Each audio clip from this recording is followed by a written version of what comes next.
हरे कृष्णा। तो स्वागत है आप सबका प्रतिदिवसीय भागवत कक्षा में। तो ये जो प्रसंग चल रहा है, भगवान कपिल देव अपनी माता को उपदेश दे रहे हैं और माँ भी ऐसी है, बच्चे से सुनने को तैयार है, मगर बच्चा अगर भगवान कपिल जैसा हो तो क्यों ना सुने। तो यहाँ भगवान कपिल देव बता रहे हैं कि जब बुढ़ापा आता है तो क्या स्थितियाँ होती हैं। तो एक बार देखिए, बुढ़ापे में व्यक्ति के पास एक्सपीरियंस है, तजुर्बा है, मगर तजुर्बा होने के बाद भी रिस्पेक्ट नहीं है, क्योंकि जितना एक्सपीरियंस होते हैं उतना रिस्पेक्ट मिलनी चाहिए। मगर यहाँ उल्टा होता है कि एक्सपीरियंस तो मिल गया आपको, तजुर्बा मिल गया, मगर रिस्पेक्ट खो दी है। ऐसा क्यों होता है? तो ये थोड़ा जानने का प्रयास करेंगे आज के इस कक्षा में। तो जवानी में जोश रहता है, बुढ़ापे में तजुर्बा आता है। तो एक बार ट्रेन में कुछ लोग जा रहे थे, जवान लोग, मस्ती चढ़ती है ना, एक बार अलबेली मस्ती। बोले ट्रेन चल तो रही है, बड़ी तेज चल रही है, इसको ऐसे रोक देंगे, बस अभी चेन खींचेंगे रुक जाएगी ट्रेन। तो कुछ उसमें से समझदार लोग थे, बोले ट्रेन खींचेंगे तो पुलिस आएगी, पुलिस पकड़ लेगी, फिर छूटने के लिए जुर्माना भरना पड़ेगा। बोले भर देंगे, क्या है, 4-5 हज़ार रुपये तो देने होंगे, हम 15 लोग हैं, पैसा इकट्ठा करके डाल देंगे, 300-400 रुपये पड़ेगा, मज़ा बहुत आएगा, सारे लोग देखेंगे ट्रेन हमने रुकवाई है ट्रेन। तो कंट्रीब्यूशन करने लगे सब लोग, 300-400 रुपये डाल के कि अब ट्रेन रोकेंगे हम। अब एक उसमें ज़्यादा ही समझदार था, वो बोले यार पैसा इकट्ठा करने की क्या ज़रूरत है, ट्रेन की चेन खींचने के लिए पैसा इकट्ठा करने की ज़रूरत नहीं है, क्या करेंगे फिर? बोले फ्री में रुकवा दूंगा मैं। कैसे रुकवा देंगे? बोले बूढ़ा व्यक्ति है, वो आएगा, जब टीटी आएगा बोल देंगे इसने रोकी, इसने खींची है, इसको फंसा देंगे। और बेचारा बूढ़ा व्यक्ति बोल रहा नहीं नहीं, मेरे को मत फंसा, और मेरा जीवन खत्म हो जाएगा, मैं जेल में सड़ूंगा, मेरे को क्यों फंसा दो। बोले अभी देख, अभी मजा आएगा। चेन खींच दी, तो ऐसी पुलिस दौड़ी दौड़ी आई, टीटी दौड़ी दौड़ी आए, किसने खींची ट्रेन? अब 15 लोगों का गुट था, बोले ये अंकल जी, इन्होंने खींची ट्रेन। वो बेचारा, वो तो 15 लोग बोल रहे हैं, क्या बोला? अरे मैंने कुछ नहीं किया, मैंने कुछ नहीं किया, बताओ क्यों खींची ट्रेन? बोले अब देखो पकड़ तो लिया आपने, अब सच बताऊं? हाँ सच बताओ।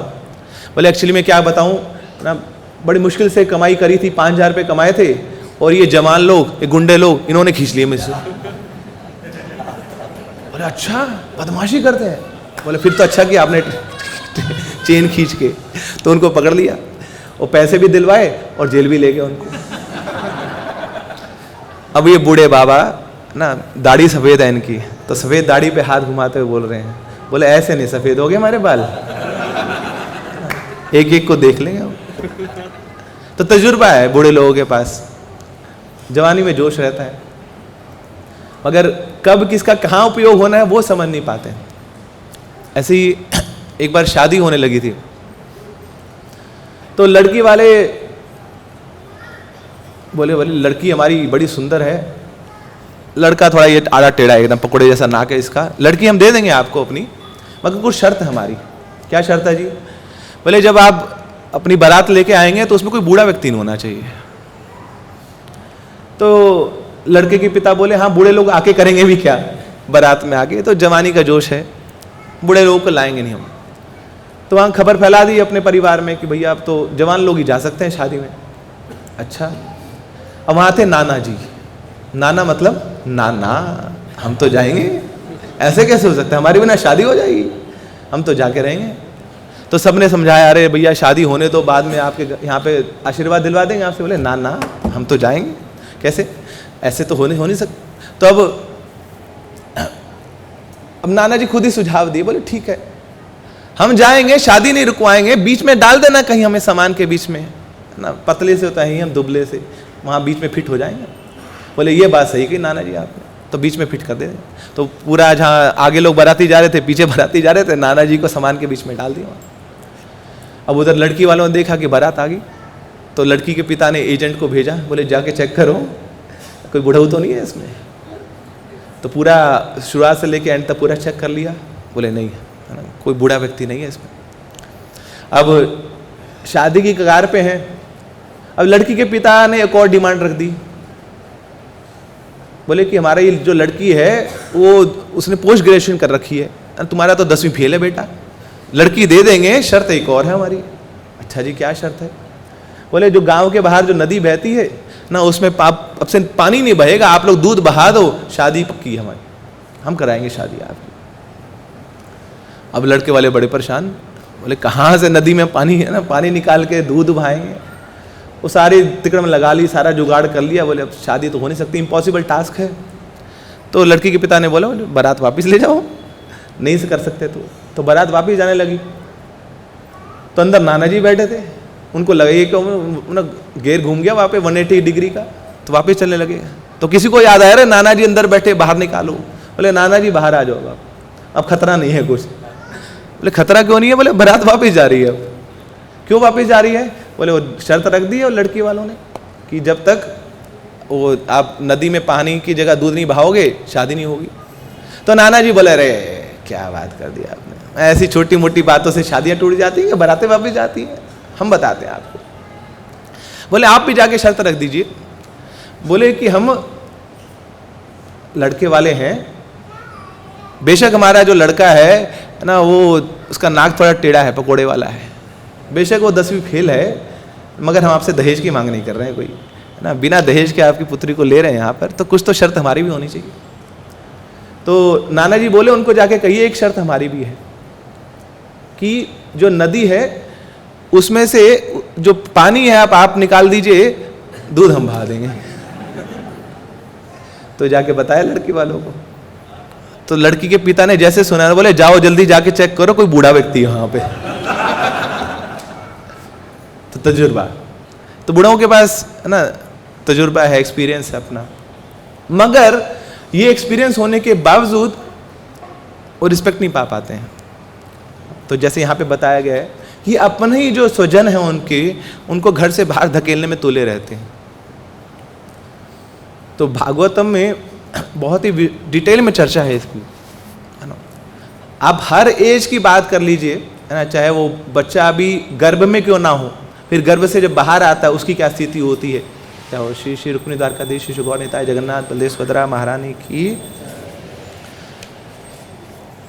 तो अभी बच्चा गर्भ में है, उसकी क्या स्थिति है, क्या उसका चिंतन चल रहा है इस समय, क्या उसकी मनोस्थिति है, वो भागवत बता देती है। फिर बच्चा जब बाहर आ जाता है तब वो क्या सोचता है, क्या करता है, फिर थोड़ा और ना खेलकूद करने लग जाता है, फिर जवान हो जाता है, और फिर जब जर्जर होने लग जाता है शरीर, उस समय क्या स्थिति है, उस समय क्या मनोस्थिति है आपकी, सब भागवत बता देती है। तो Bhagavat is a universal science. करोड़ों साल पहले भागवत बोली गई थी, 5000 साल पहले लिखी गई थी, मगर अभी भी वो उतनी ही यूनिवर्सली एप्लीकेबल है, क्योंकि भागवत साइंस है ना, वो विज्ञान है। तो शुरुआत में स्वयं भगवान श्री कृष्ण ने ब्रह्मा जी को बोली भागवत, शिव जी ने पार्वती को बोली भागवत, और फिर व्यासदेव जी ने अपनी पत्नी को पहले बताई, फिर व्यासदेव जी ने अपने पुत्र सुखदेव गोस्वामी को बताई, सुखदेव गोस्वामी ने महाराज परीक्षित को बताई, और फिर आगे चल के हमें वो भागवत लिखित रूप में मिल रही है। मगर अभी भी वो उतनी ही सच है जितनी वो करोड़ों साल पहले थी। और भागवत केवल इतिहास नहीं बताती है, भागवत फ्यूचर भी बताती है कि आगे क्या होने वाला है, सब भागवत में लिखा है। आगे बताया गया भागवत में कि क्या क्या होगा ना, कि 15-20 साल में ही हम देह त्याग कर दिया करेंगे ना, वही उम्र हुआ करेगी। आजकल 80-100 साल जीते हैं लोग, आगे चल के 15-20 साल मैक्सिमम एज होगी। 6 महीने के अंदर ही ना एक जो पुरुष और स्त्री है उनका आपस में जो संभोग होने लग जाया करेगा, आकर्षण होने लग जाया करेगा। और जैसे एक शेरनी है वो 3 बच्चों को जन्म देती है ना, 3 बच्चों को जन्म दी तो 2 को बचा के रखती है, 1 को खा जाती है। तो ऐसे ही आगे चल के जो माँ होगी, जो पिता होंगे, वो अपने बच्चों को ही मार के खा जाया करेंगे। और ये अभी शुरू हो चुका है। आप जाएंगे एम्स्टर्डम में ना, और वहाँ पे तो they have started consuming foetus, तो गर्भ के अंदर जो बच्चा होता है उसको खाने लग गए लोग अभी से, नहीं कलयुग की शुरुआत है। तो सब भागवत में वर्णन किया गया। मगर Bhagavat is a pure nectar, वो पूर्ण अमृत है। अब अमृत को स्वीकार करने के लिए प्याला भी वैसा होना चाहिए। जैसे शेर का दूध है ना, तो शेर का दूध को डालने के लिए प्याला भी आपके पास बड़ा सॉलिड होना चाहिए, हर कोई स्वीकार नहीं कर सकता।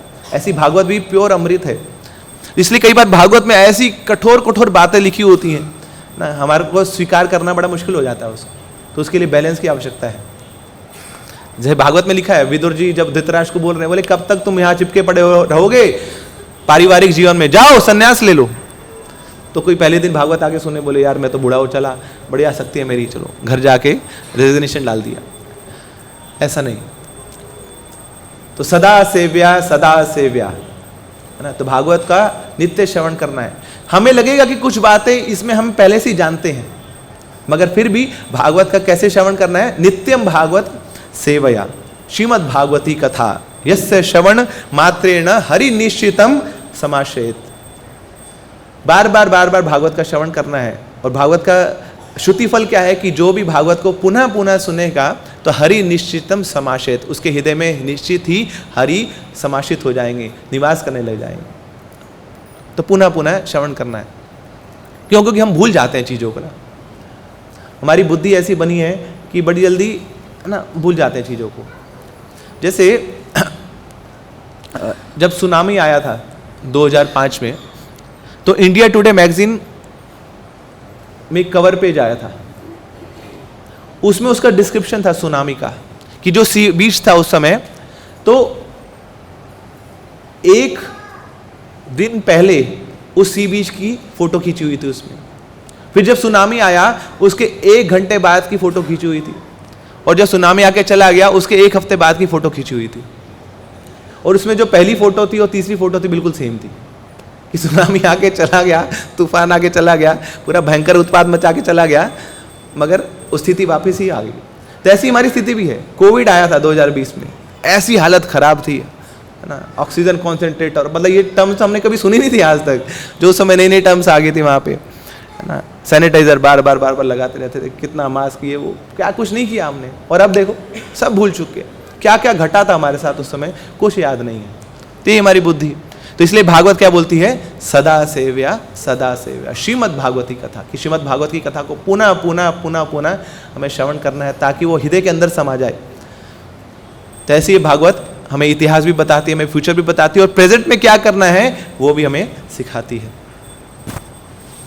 तो पार्ट 1 ऑफ द स्टोरी, कि जवानी में क्या करते हैं हम लोग। तो बुढ़ापे तक जाना है, तो उसका पहला जो इंस्टॉलमेंट है वो है जवानी। तो प्रहलाद महाराज बड़ा सुंदर श्रीमद् भागवत में वर्णन करते हैं कि जवानी कैसे बीतती है हमारी। कथम प्रियाया अनुकंपिताया संगम रहस्यम रुचिरांश मंत्रान। तो जवानी में क्या है? पहला क्वेश्चन क्या आता है? कथम प्रियाया, मेरी प्रिया क्या है ना, मेरी गर्लफ्रेंड क्या है, मेरे बिलव्ड कहाँ है। और फिर अनुकंपिताया, कि कब वो अनुकंपा करेगी मेरे ऊपर, कब वो दया दृष्टि डालेगी मेरे ऊपर। कौन सी दया डालेगी? क्या दया डालेगी? रुचिरांश मंत्रा संगम रहस्यम, कि क्या दया देगी? क्या वो मुझे पर्सनल प्राइवेट एसोसिएशन देगी, मुझे अकेले में कम मिलेगी वो मेरे से। और उसके बाद क्या करेगी अकेले में मिलके? रुचिरांश मंत्रान, कब वो मेरे कान में मंत्र फूकेगी, हरे कृष्णा महामंत्र नहीं, खैर ऐसी ना सुहृद मिल गई जो हरे कृष्णा महामंत्र फूकने वाली है ना, फिर तो वो जो परम प्रिय भगवान श्री कृष्ण उनसे मिला देगी वो। मगर ऐसी प्रिया तो मिलना ही बड़े कठिन है। तो कथम प्रियाया अनुकंपिता है, कि वो मेरी प्रिया कहाँ है, कब वो मुझ पे अनुकंपा करेगी। क्या अनुकंपा करेगी? रुचिरांश मंत्रान, कि मेरे कानों में सुंदर सुंदर मंत्र फूकेगी वो, बड़े रुचिकर मंत्र फूकेगी वो। कैसे रुचिकर मंत्र? सुहृत्सु तत्स्नेह सीता शिशूनाम कलाक्षराणाम अनुरक्त चित्ता। सुहृत्सु तत्स्नेह, ऐसे मीठे मीठे मंत्र वो फूकेगी। तो वो मेरे कान में मंत्र फूकेगी, उसका रिजल्ट क्या होगा? शिशु नाम, मैं उसकी गोद में शिशु को दे दूंगा, ये उसका रिजल्ट होगा। और फिर क्या होगा? अनुरक्त चित्ता, और हम दोनों का चित्त उस शिशु की तोतली भाषा को सुनने में लगा रहेगा। बोले पापा, बोले पापा, बोले मम्मा मम्मा, मेरा लड्डू, मेरा चॉकलेट, मेरा मीठा। तो इसी में ही अब हमारा समय निकलने लग जाएगा। पुत्रान् स्मरस्ता दुहितृ दुहृदया भ्रातृन् स्वसर्वा पितरो च दीनो। और फिर आगे चल के पुत्र उत्पन्न होंगे, पुत्रियां उत्पन्न होंगी। और हाँ, जब पुत्री उत्पन्न होगी तो daughter is the heart of the father, अब जो पुत्री का जब विवाह होगा, विवाह के बाद दूसरे घर जाएगी तो हमेशा चिंता रहेगी कि कैसी है मेरी पुत्री, है ना, उसको सही से रख रहे हैं कि नहीं वो लोग, उसको बहुत ज़्यादा काम तो नहीं करना पड़ा। तो ये सब चिंतन चलता रहेगा। और फिर यहाँ पे जिस घर में मैं रह रहा हूँ तो भ्रातृन स्वसर्व, तो मेरे जो भाई का लोग हैं, मेरे जो माता पिता हैं, वो मुझे हमेशा एब्जॉर्ब रखेंगे कुछ ना कुछ घर के कामों में। गृहान मनोज्ञो रुपिरंश दांश वृत्तिश्च कुल्या पशुभृत्य वर्गान। अब कोई पूछेगा इसमें गलत क्या है? घर वालों की सेवा तो हम करेंगे ना, किसकी सेवा करेंगे? अरे आसक्ति ऐसी गूढ़ हो जाती है तो केवल वो परिवारजनों तक सीमित नहीं रहती। घर का जो फर्नीचर है, वहां का जो डाइनिंग टेबल है, वहां का जो ड्रेसिंग टेबल है, हर चीज से आसक्ति होने लग जाती है। ऐसा मोहित हो जाता है व्यक्ति, तो उसका फिर अब डिग्रेडेशन शुरू हो जाता है। तो घर में अगर कोई नौकर भी है उससे आसक्ति हो जाती है, घर में कोई पालतू पशु पाला हुआ है उससे भी आसक्ति हो जाती है। तो इतना कॉम्प्लिकेटेड नेटवर्क बन जाता है। इसका रिजल्ट क्या है? त्यजेत कोशस्कृति वेहमाना कर्माणि लोभात वितृप्त कामा। तो जैसे सिल्कवर्म होता है, वो अपनी प्रोटेक्शन के लिए अपने आसपास कोकून को बनाता है, मगर थोड़े समय में वही कोकून में फंस जाता है। तो ऐसे ही हम लोग हमारी प्रोटेक्शन के लिए हमारे आसपास ये परिजनों का सहारा लेते हैं ना, चीज़ों का सहारा लेते हैं, अपने बैंक बैलेंस का सहारा लेते हैं, मगर बाद में उसी नेटवर्क में ऐसे फंस जाते हैं। एंड वितृप्त कामा, वी आर नेवर सेटिस्फाइड, कभी संतुष्टि मिलती नहीं है। ओपस्थे जैवं बहुमन्यमाना कथम विरजेत दुरंत मोहा। तो ओपस्थ जैवम, अब ऐसे लगता है कि ये जो मेरी जीवा है और जो मेरी जनेंद्रियां हैं वही सबसे इंपॉर्टेंट है। बस अपनी जीवा को तुष्ट करना, अपने जेनिटल्स को तुष्ट करना, यही दुनिया में सबसे इंपॉर्टेंट काम है। कथम विरजित दुरंत मोहा, तो कैसे कोई इन आसक्तियों से दूर जा सकता है? और ये सब कब होता है? अविज्ञता, हमें पता भी नहीं लगता। हमारे सामने सब कुछ होता है मगर काल इतना दुरस्तर है कि हमें पता भी नहीं लगता।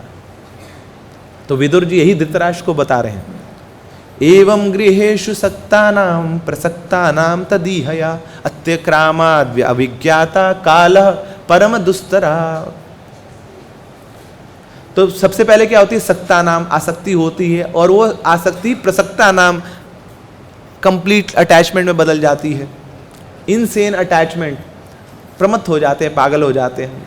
अत्यक्रामाद् अविज्ञाता, तो ये जो सक्सेशन होता है इसको हमें पता भी नहीं लगता। तो काल इतना दुस्तर है, परम दुस्तर है, काल इतना बलीयमान है कि हमें पता भी नहीं लगने देता कि कहाँ कहाँ हम फंसे जा रहे हैं, किस गड्ढे में हम गिरी जा रहे हैं। तो इस प्रकार हमारी जवानी बीतती है।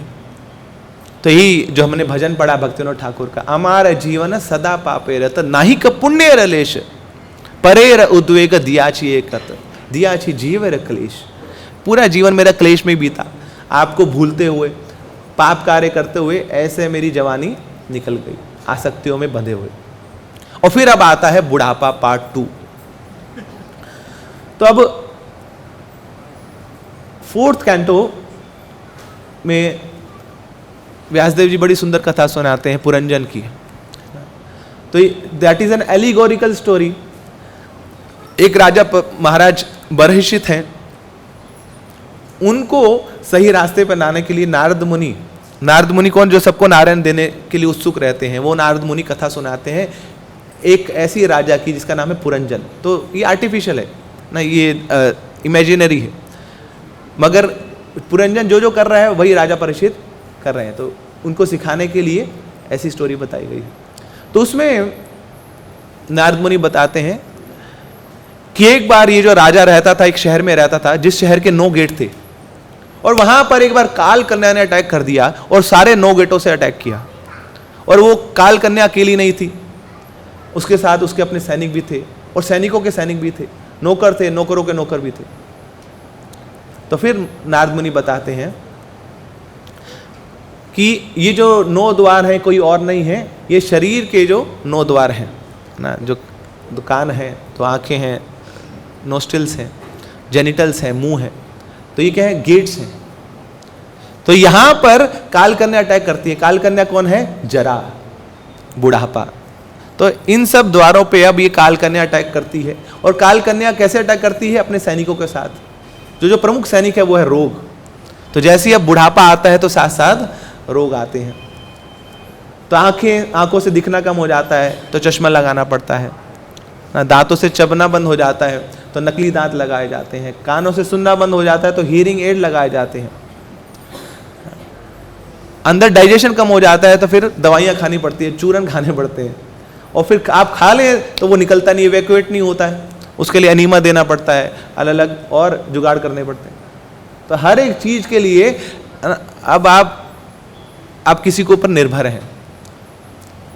तो देखिए जो जवानी में जो जोश था ना, तब तो क्या था कि मतलब इतनी ऊंचाई होती है ना, बहुत ऊंचाई, वहीं से सीधा कूद मार जाते थे, कुछ डर नहीं लगता था वहां पे। बोले देखी जाए, हड्डी तो टूटेगी क्या है, प्लास्टर लगा लेंगे 15 दिन में ठीक। और साइकिल चलाते थे हाथ छोड़ देते थे, भाई साहब देखो ना, बाइक चलाते थे हाथ छोड़ देते थे। मगर अब जब बुढ़ापा आया है कि जो गले में म्यूकस फंसा है, नाक में म्यूकस फंसा है, वो भी नहीं निकल पा रहा खुद से। क्यों? क्योंकि प्राणवायु बड़ी कमजोर हो चुकी है ना। तो ये सब प्राणवायु के इफेक्ट से होता है। अब प्राणवायु बड़ी कमजोर है ना, तो आपके पास वो शक्ति नहीं है कि आप अपने ही म्यूकस को बाहर निकाल पाए। ये हाल हो जाता है बुढ़ापे में। तो क्या हुआ, नाउ और प्राइड गेट्स क्रश्ड। वो जो अहंकार था, जो जवानी का जोश था, वह ऐसे ना कठपुतली की तरह हो जाते हैं हम कि जब कोई चलाएगा तो चल पाएंगे ना, अपने नियत कार्य भी हम नहीं कर पा रहे हैं इस समय। ये हालत हो जाती है। क्यों? क्योंकि अटैक हो चुका है ना। अब आपको पकड़ा जा चुका है काल कन्या द्वारा। उसके जितने सैनिक हैं अब वो आपको बंदी बना चुके हैं। तो इस प्रकार बुढ़ापा बहुत कष्टदायी है। इंद्रियां बड़ी कमज़ोर पड़ जाती हैं, शिथिल पड़ जाती हैं, और दूसरों पे हम बोझा बनने लग जाते हैं। तो भागवत में बताया गया है, जैसे एक नशेड़ी व्यक्ति है ना, वो सुगंध को भी दुर्गंध में परिवर्तित कर देता है, तो ऐसे ही एक बूढ़ा व्यक्ति जो बेड पे पड़ा हुआ है, उसको कोई देखना नहीं चाहता है, क्योंकि हर समय उसे दुर्गंध आने लग जाती है ना। वो अपना मल खुद से स्वच्छ नहीं कर पा रहा है तो दूसरों पे निर्भर है। तो आसपास के लोगों को लगता है कब जाएगा ये, और उससे पहले वो खुद बोलने लग जाता है, बोले भगवान से प्रार्थना करो मुझे उठा ले। पता है क्यों बोलता है?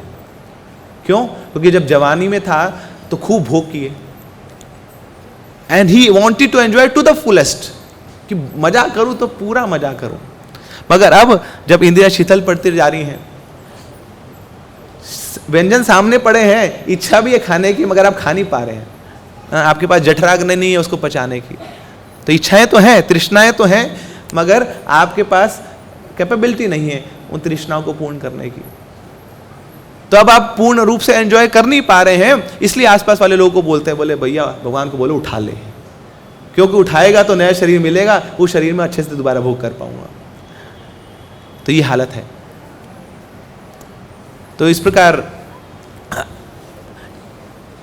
श्रीमद् भागवतम में और सुंदर सुंदर संज्ञाएं दी गई हैं कि ये जो जैसे कोई राक्षसी है, जब पृथ्वी पे बोझा बढ़ता है तो राक्षसी लोग बड़े एक्टिव हो जाते हैं। और ये राक्षसी लोग क्या करते हैं, सबसे पहले जो ब्राह्मण हैं उन पे अटैक करते हैं। ब्राह्मण कौन होते हैं? द्विज। और ये जो ब्राह्मण होते हैं ये सोसाइटी का सिर माने जाते हैं ना, they are the head of the society. तो ये राक्षस लोग सबसे पहले उन ब्राह्मणों पे अटैक करते हैं। तो ऐसे ही जब जरा का अटैक होता है ना, जरा नाम की राक्षसी का अटैक होता है, तो वो भी सबसे पहले शरीर का जो सिर है उस पर अटैक करती है, तो बाल सफेद होने लग जाते हैं, बाल उड़ने लग जाते हैं आप।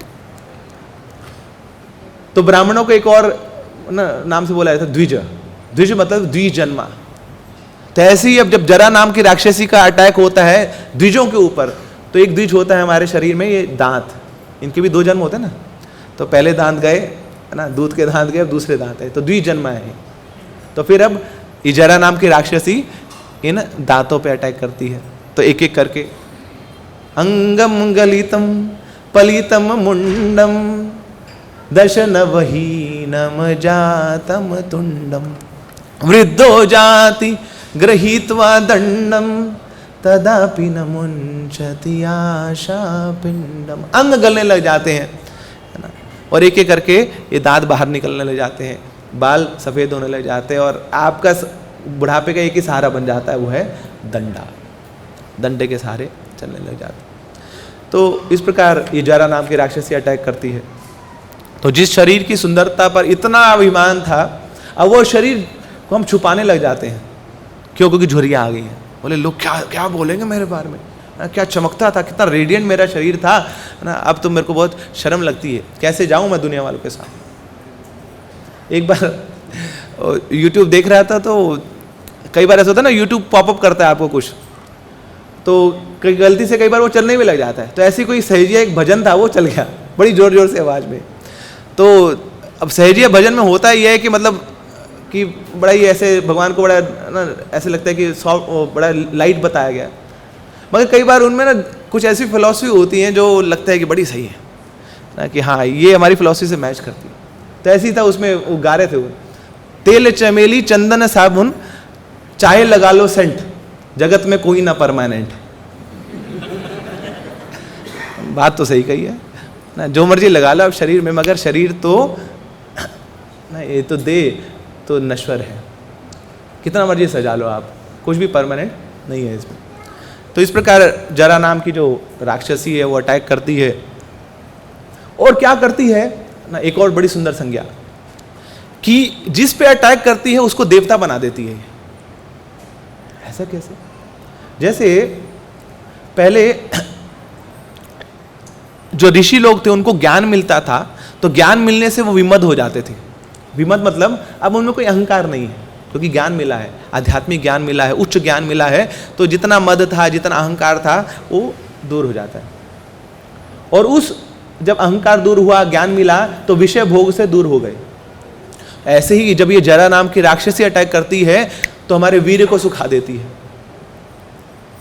तब क्या होगा? वीर्य सूख गया है ना, तब आपकी इंद्रिय तृप्तियां, इंद्रियां हैं वो शिथिल पड़ने लग जाती हैं। तो ना चाहते हुए भी अब देवता तुल्य है ना, कि बोले ये तो क्या ब्रह्मचारी बन गए अब ना, अब अपना ये वीर्य बहाते नहीं है, तो देवतुल्य बन जाते हैं। स्वतः ही ना चाहते हुए आप विमद हो जाते हैं, अहंकार रहित हो जाते हैं। तो ऐसा अहंकार पे चोट मारती है जरा नाम की राक्षसी। और क्या करती है? ये जो बुढ़ापा है, ये हमें बच्चा बना देता है, बालक के समान। बच्चा कैसा होता है ना, उसकी स्किन बड़ी सॉफ्ट होती है, शरीर में कोई बल नहीं होता है, दांत नहीं होते हैं, बाल भी नहीं होते हैं। तो ऐसे ही जब बुढ़ापा आता है, तो ये भी हमारे साथ वैसे ही करता है, हमें बच्चा बना देते हैं कि दांत नहीं है ना, सिर पे बाल नहीं है, स्किन बड़ी सॉफ्ट और बिल्कुल निर्बल, बिल्कुल बलविहीन आप पड़े हुए हैं बिस्तर पे, पूर्ण रूप से निर्भर है दूसरों के ऊपर, और मुंह से लार टपकती रहती है। तो ये हालत कर देती है ये जरा नाम की राक्षसी। एक्चुअली में देखिए, ये जो बुढ़ापा है ना, ये सबके लिए संकेत है। जैसे आप रास्ते में जा रहे हैं, तो सामने लाइट आती है, ट्रैफिक लाइट, तो येलो लाइट आती है, तो दैट इज एन इंडिकेशन। तो ऐसे ही बुढ़ापा ये इंडिकेशन है। अब जो येलो लाइट है, उसके बाद कौन सी लाइट आती है? Red light. तो दो प्रमुख पैरामीटर्स हैं, कैरेक्टरिस्टिक है येलो लाइट के, कि येलो लाइट के बाद हमेशा रेड लाइट आएगी, कभी ग्रीन लाइट नहीं आएगी। और येलो लाइट की जो अवधि होती है बहुत कम होती है ना, 5 सेकंड के लिए आएगी येलो लाइट, फिर ग्रीन आ जाएगी। तो ऐसे ही ये जो बुढ़ापा है ना, ये भी इंडिकेशन है कि अब येलो लाइट जल चुकी है, इसके बाद रेड लाइट आने वाली है, सीधा मृत्यु आएगी आपकी। और ये येलो लाइट बड़े कम समय के लिए है, तो तैयार हो जाइए, कभी भी मृत्यु अब आ सकती है। So you should be cautioned about it. तो मगर हम लोग क्या करते हैं? हम लोग एडजस्टमेंट में लगे रहते हैं। बोले अभी तो इधर के बाल ही सफ़ेद हुए हैं, इधर के तो बाकी हैं ना, अभी तो हम जवान हैं, तो लेट मी मोर एन्जॉय।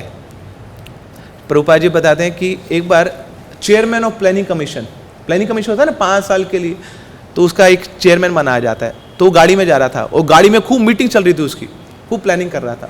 वहाँ पे जैसे इसको टॉक देनी थी डिलीवर करने के लिए, जैसे ही उतरा हार्ट अटैक आ गया। तो प्रभुपाद जी बोलते हैं कि वो जो चेयरमैन है प्लानिंग कमीशन का, वो अपना जीवन ही प्लान नहीं कर पा रहा, अपनी मृत्यु नहीं प्लान कर पा रहा, वो हमारे लिए क्या प्लान करेगा। सो मृत्यु is so obvious, death is so obvious and so unwarranted and so random. कई बार लोग बोलते हैं अरे अकाल मृत्यु से बचने के लिए क्या करना चाहिए, ये कर लो आप। तो उन लोगों को बताना चाहिए कि अरे सारी मृत्यु ही अकाल होती है, कौन सी मृत्यु बता के आती है। Every death is untimely death ना, कौन सी बता के आ रही है डेथ। तो मगर हम लोग एडजस्टमेंट में लगे रहते हैं। एक डिवोटी शेयर कर रहे थे, वो ऑटो में जा रहे थे और साथ में एक फैमिली ऑटो में जा रही थी और उस समय बारिश शुरू हो गई। तो इनके पास तो साइड पे जो कवर होता है ना, वो लगा हुआ था ऑटो में एक साइड पे, और एक साइड ट्रांसपेरेंट था, तो उससे आप देख सकते थे। तो दूसरे ऑटो में देखा तो वहाँ का जो कवर था ना, वो उतर नहीं पा रहा है और बच्चा था साइड पे।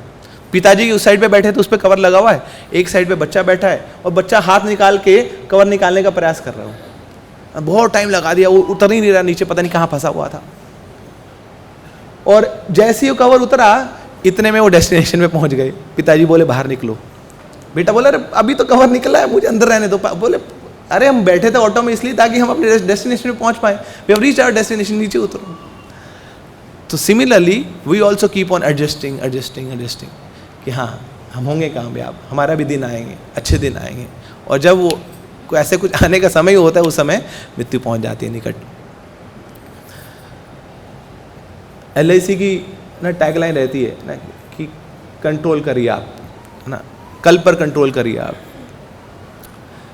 तो ये जो कंट्रोल करने की भावना है, यही हमारे से समय को बर्बाद करा देती है, सब समय नष्ट हो जाता हमारा। श्रील प्रभुपाद एक बार वॉक कर रहे थे हरी सौरी प्रभु के साथ, तो वहाँ बाहर ही देखा तो एक चिड़िया घोंसला बना रही है। वो मंदिर के अंदर का कैंपस था, तो प्रभुपाद जी ने बोला कि इसको हटा दो। तो पहले दिन हटाया, दूसरे दिन फिर दोबारा वो कुछ तिनके चुन के वहाँ पे घोंसला बना रही है।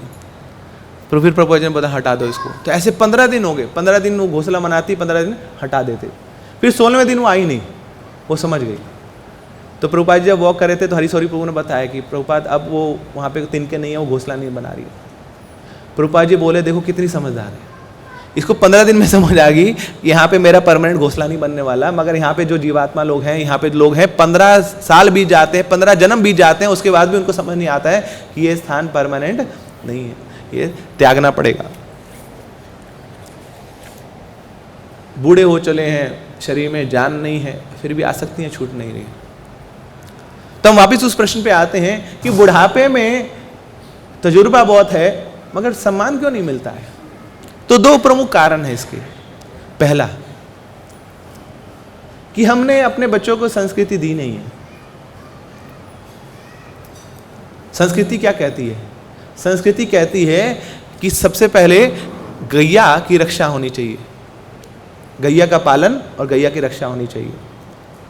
और गाय तो दूध देती है, उसकी रक्षा तो होनी चाहिए, मगर जब गाय दूध देना बंद भी कर देती है तब भी उसकी रक्षा होनी चाहिए, ये संस्कृति बोलती है। मगर हमने कभी संस्कृति दी नहीं ना, केवल नैतिकता की बात नहीं, आध्यात्मिक संस्कृति दी नहीं। इसलिए हम खुद इंद्रिय तृप्ति में लगे रहे और वही हमारे बच्चे देखते रहे। और जब हम बूढ़े हो चले, वो जवान हो चले, तो हमें दरवाजे का रास्ता दिखा दिया उन्होंने। बोले जब तक आप हमारी सेवा करते थे तब तक आप अच्छे थे, अब देखो जी, अब हमारे घर में गीता आ चुकी है ना, मिसिस गीता। तो वो गीता तो हम पढ़ते नहीं, वो तो पढ़ी रहती है अंदर ना। तब गीता आई हमारे घर, गीता शर्मा, तो अब आप बाहर निकली। तो इस प्रकार पहला कारण है कि खुद हमने संस्कृति नहीं दी है बच्चों को। यूज एंड थ्रो प्रिंसिपल रहा है हमारा कि जब तक काम बने तो यूज करो, बाद में थ्रो कर दो। तो वही बच्चे हमारे साथ भी करते हैं। और दूसरा कारण कि जब हम जवान थे, हमारे बच्चे छोटे थे, मगर जवानी में हम क्या कर रहे थे उस समय? We are also just enjoying. पूरा समय हमारा इंद्रिय तृप्ति में निकला था। और अब हम बूढ़े हो चले हैं, हमारी इंद्रियां शिथिल हो चुकी हैं, मगर हमारी भोगने की इच्छा अभी भी खत्म नहीं हुई है। अभी भी 60 साल के तो हो चुके हैं हम, मगर अभी भी इच्छा होती है बेटा थोड़ा आइसक्रीम खिला दो ना हमें, बेटा थोड़ा पेस्ट्री खिला दो ना हमें। तो मुंह में तो वही ना टेस्ट है, जीवा में वही टेस्ट लगा हुआ है। हमारी आसक्ति के कारण हमारे बच्चे हमारा रिस्पेक्ट नहीं करते हैं। देखिए रिस्पेक्ट किसकी होती है? जो त्यागी व्यक्ति है वो अपने आप ही रिस्पेक्ट ड्रॉ करता है ना। जितने देखते हैं संत महात्मा ऋषि मुनि हैं, लोग अपने आप ही झुकते हैं और किसी को बताने नहीं पड़ता कि झुकिए इनके सामने, स्वतः ही वो रिस्पेक्ट कमांड करते हैं। तो respect is always commanded not demanded. आप मांगेंगे रिस्पेक्ट को तो कोई नहीं करने वाला, मगर रिस्पेक्ट मिलती कैसे है ना? जब देखते हैं कि हाँ इसके अंदर वैराग्य आया है, इसके अंदर त्याग की भावना आई है, तो लोग अपने आप रिस्पेक्ट करते हैं। आप बड़े कोई बॉलीवुड सेलिब्रिटी से मिलिए, आप उससे हाथ बेशक मिला लेंगे, हाय हाय कर लेंगे, है ना, उससे ऑटोग्राफ ले लेंगे, मगर कभी उसकी पैर छूने की इच्छा नहीं होगी। क्यों? क्योंकि देखा है फिल्मों में क्या क्या किया उसने, है ना, कितने ही नियम तोड़े हैं उसने, कितना ही व्यभिचार किया उसने, है ना, तो कभी उसके पैर छूने की इच्छा नहीं होगी। क्यों? क्योंकि वैसी उसकी ना उसका औदा नहीं है ना, उसके कार्य नहीं है। तो इसीलिए बेशक हम बूढ़े हो जाते हैं, बेशक हमारे पास तजुर्बा है, मगर फिर भी हमारे अपने जन, अपने बच्चे हमारी रिस्पेक्ट नहीं कर रहे हैं, क्योंकि अभी भी हम आ सकते हैं। इसलिए यहाँ पर समझा रहे हैं, विदुर जी धृतराष्ट्र को समझा रहे हैं, महाराज कपिल देव समझा रहे हैं कि एक समय के बाद तो आसक्तियाँ छोड़नी पड़ेंगी। तो इसलिए जो हमारा वर्णाश्रम है उसमें ब्रह्मचार्य है, फिर गृहस्थ है, फिर वानप्रस्थ भी है, फिर सन्यास भी है। तो कब तक वहाँ आसक्त रहेंगे? तो एक जगह बड़ा सुंदर एक भक्त वर्णन कर रहे थे, अबलो नसानी अब ना नशे हों, कि अबलो नसानी, अब खूब नशा कर लिया मैंने, मगर अब मैं नशा नहीं करूँगा। बहुत नशा कर लिया मैंने इंद्रिय तृप्ति का, अब क्या करूँगा मैं? अब राम जी के चरणों को पकड़ूंगा मैं, अब उनके नामों का नशा करूँगा मैं, उनकी सेवा का नशा करूँगा मैं। गोविंद दामोदर स्तोत्र में बड़ा सुंदर वर्णन आता है, वक्तुम समर्थो अपि न वक्तुम कश्चित्, अहो जनानां व्यसनाभिमुख्यम, जीभे विभस्वत अमृत में तदेव गोविंद दामोदर माधवेति। वक्तुम समर्थो, हमारे अंदर सामर्थ्य है कि जब हम जवान होते हैं हमारे अंदर बहुत सामर्थ्य होता है हरि की भक्ति करने का, उनका भजन करने का, उनके नामों का उच्चारण करने का, मगर न वक्तुम कश्चित्, मगर हम उस सामर्थ्य का उपयोग नहीं करते हैं, हम उस समय का उपयोग नहीं करते हैं। बार बार सुनते हैं हम, श्रीमद् भागवत में कितनी बार वर्णन आता है, भगवद गीता में कितनी बार वर्णन आता है हरि नाम की महिमा का, कि हरि नाम अमृत तुल्य है। तपंतु तापय प्रपतंतु पर्वतात्, अतंतु तीर्थानि पठंतु चागमान, यजंतु याज्ञ विवदंतु वादे, हरिम विना ने मितिम तरंती, कि हरि नाम के बिना इस मृत्यु भव सागर को पार कर पाना असंभव है। कितने ही तप कर लें आप, कितने यज्ञ कर लें आप, कितना ही पठन कर लें, कितनी तीर्थ यात्रा कर लें, जब तक हरि नाम का सहारा नहीं लेंगे इस भव सागर को पार करना मुश्किल है।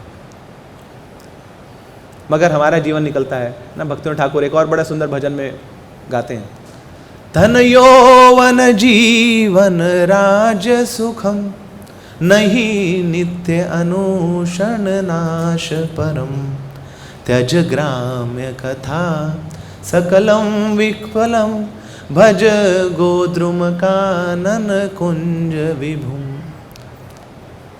धन यौवन जीवन राज सुखम, पूरा जीवन निकला है ना, यौवन निकला है किसमें?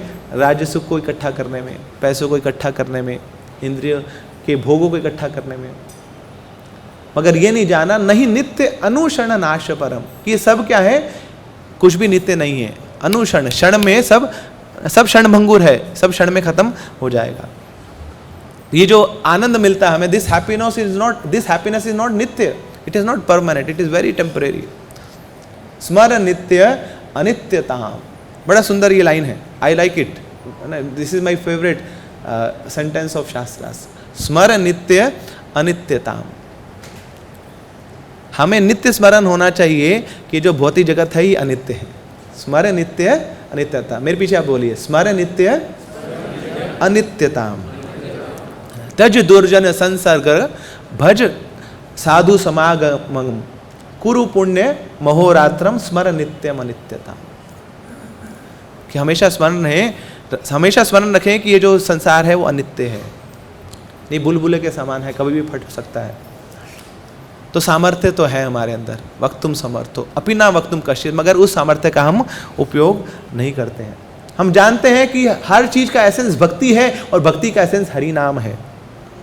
हम जानते हैं कि जो मनुष्य शरीर है ये क्षणभंगुर है, नहीं ये नश्वर है, और उसमें कोई भक्ति कर लेता है, कोई भगवान का नाम ले लेता है तो वो सफल माना जाता है, वो दुर्लभ है। दुर्लभम मानुषम देह देही नाम क्षणभंगुरा। मगर उसके बावजूद पता नहीं क्यों नहीं हमारी इच्छा होती। तो हम लोग फॉर्चुनेट तो हैं, सौभाग्यशाली तो हैं कि मनुष्य शरीर मिला है और मनुष्य शरीर में भक्ति करने का सौभाग्य भी मिला है। मगर उसके बावजूद जवानी ऐसे निकल जाती है, भूल जाते हैं बिल्कुल भगवान को, समय व्यर्थ करते हैं। अब देखिए जब बुढ़ापा आता है ना, तो बुढ़ापे में ये जो जीवा है, ये इसकी जो प्रकृति है वो चलना ना, वो हमेशा चलती रहती है, बुढ़ापे में भी चलती है। मगर कहाँ चलती है? जो जीवन भर प्रैक्टिस किया है वही चलती है। तो अगर जीवन भर हरि नाम की प्रैक्टिस नहीं करी है तो बुढ़ापे में भी अकेले बेशक बैठे होंगे मगर फिर भी बड़बड़ा रहे होंगे। फिर लोग बोलेंगे देखो सन की बात, सन की ना, पे अकेले में बात कर रहा है। क्यों? क्योंकि वो इच्छा तो है जीवा को चलाने की। मगर अगर जवानी में इस जीवा पे हरि नाम को बिठा दिया तो बुढ़ापे में बेशक शरीर में दर्द उठ रहे होंगे, आए आए आए, मगर आया नहीं कर रहे होंगे, तब क्या निकल रहा होगा? हरे कृष्णा कृष्णा कृष्णा हरे हरे, हरे राम राम राम हरे हरे।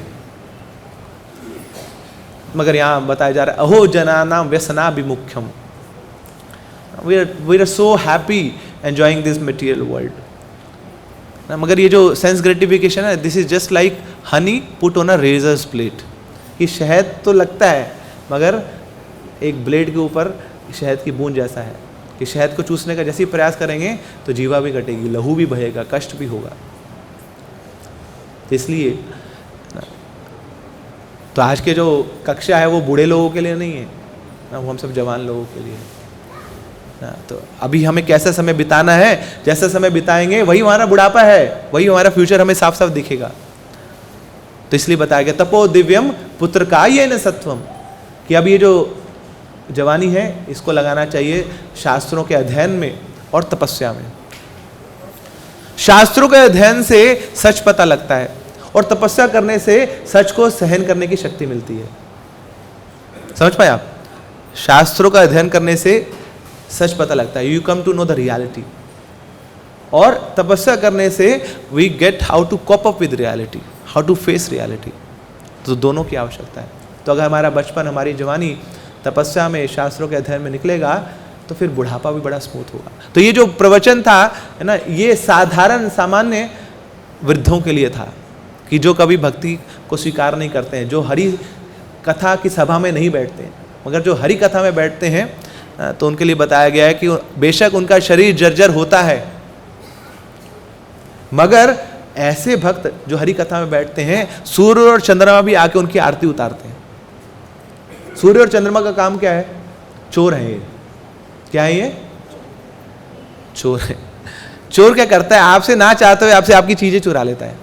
तो ऐसे ही सूर्य और चंद्रमा दोनों मिलके, बड़ा अच्छा कॉम्बिनेशन इनका है ना, ये क्या करते हैं? आपसे आपका एक दिन चुरा लेते हैं, आपकी आयु चुरा लेते हैं ना। We keep becoming old, that means somebody has ना stolen that day from us. तो सूर्य और चंद्रमा का ये काम है। मगर जो भक्त हैं, जो हरि कथा का श्रवण करते हैं, हरि नाम का उच्चारण करते हैं, ऐसे लोगों को तो सूर्य और चंद्रमा आके आरती उतारते हैं। पता है क्यों? क्योंकि सूर्य और चंद्रमा आपके दिन तो हरते हैं और पता है कि एक दिन इसकी मृत्यु हो जाएगी। मगर ऐसे भक्त जो हरि कथा में बैठे हैं, हरि नाम लेते हैं, सूर्य और चंद्रमा जानते हैं कि अरे इनका दर्शन कर लो, क्योंकि ये जो इनका जन्म है, इनका आखिरी जन्म है, इसके बाद तो भगवत धाम जाने वाले हैं, तो अभी इनका दर्शन कर लो, दुर्लभम है ना, ये तो महाभागवत हैं ये लोग, इनका दर्शन कर लो, इनकी आरती उतार लो। These devotees are very rare. तो उनकी ऐसे भक्तों की जवानी भी बड़ी मधुर जाती है और उनका बुढ़ापा भी बड़ा स्मूथ जाता है, क्योंकि नित्य भगवान का श्रवण और कीर्तन उनके हृदय में बना रहता है। ग्रंथराज श्रीमद् भागवतम की। हरे कृष्णा।